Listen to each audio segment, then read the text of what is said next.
नमस्कार दोस्तों, स्वागत है आपका गब्बर न्यूज में। वित्त विहीन शिक्षक साथियों, एडेड के 8 एमएलसी सदन में होते हुए भी पुरानी पेंशन चली गई।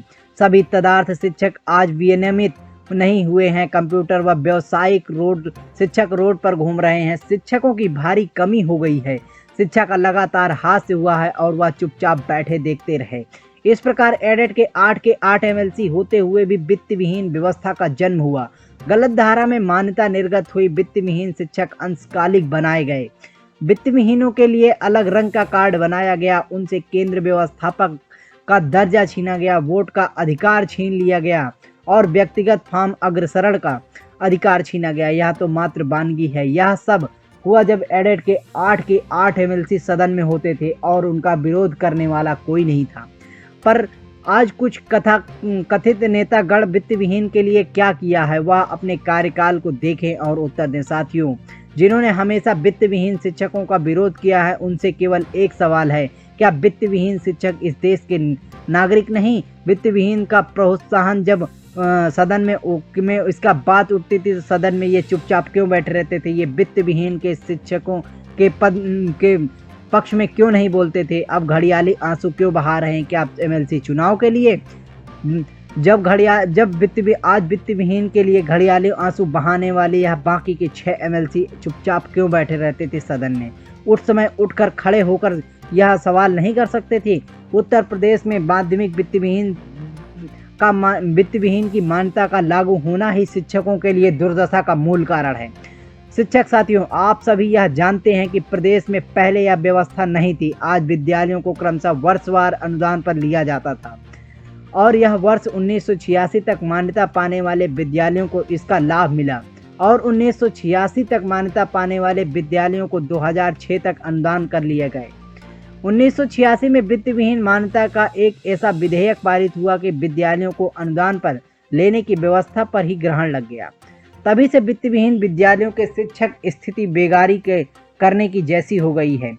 वित्त विहीन विद्यालयों के शिक्षकों की दुर्दशा के लिए जिम्मेदार वही लोग हैं जो दशकों से विधान परिषद में शिक्षकों की नुमाइंदगी कर रहे हैं और इस नुमाइंदे में आज वित्त विहीन शिक्षक के हमदर्द साबित होने की कोशिश में रोज नए तरीके अपना रहे हैं। जैसे इस समय एक पत्र वायरल हो रहा है कि इस नुमाइंदे में पहले वित्त विहीन शिक्षकों से माफ़ी मांगनी चाहिए, लेकिन माफ़ी मांगने के बजाय मांग पत्र पर जाल फेंककर उनसे वोट के लिए कुछ हिस्सा अपनी झोली में डाल देने की ताक में लगे हैं। आइए उस वित्त विहीन विधेयक के 1986 में जो पारित हुआ है उनकी जाने सच्चाई। उस समय प्रदेश में कांग्रेस की सरकार थी और शिक्षक निर्वाचन एवं स्नातक निर्वाचन में लगभग दर्जन भर विधान परिषदीय सीट पर उत्तर प्रदेश माध्यमिक शिक्षा संघ के एक ही गुट का कब्जा था। इस गुट में हाई कमान की कांग्रेस से नजदीकी जग जाहिर थी। यह विधेयक विधान परिषद में प्रस्तुत हुआ और रहनुमा के गुट के बैनर तले गठित शिक्षक दल के दर्जन भर विधान परिषद सदस्यों ने सदन में वॉकआउट का विरोध जताने का निर्णय लिया और सदन में उस विधेयक पर वोटिंग हुई। यह विधेयक मात्र एक वोट से पारित हुआ। समूचा विपक्ष विरोध में वोटिंग किया।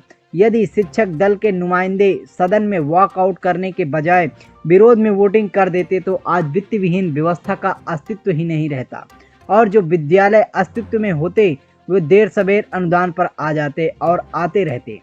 आज शिक्षक इतना दुर्दशा नहीं झेल रहा होता। दरअसल हमारे नुमाइंदे वॉकआउट के बहाने विधेयक पास कराने में कांग्रेस सरकार की मदद की और लाखों शिक्षकों की दुर्दशा के दलदल में तैयार कर दिया, जिससे धंसकर शिक्षक आज कराह रहा है। मेरी आह्वान के शिक्षक इस बार परिवर्तन के लिए मतदान करें।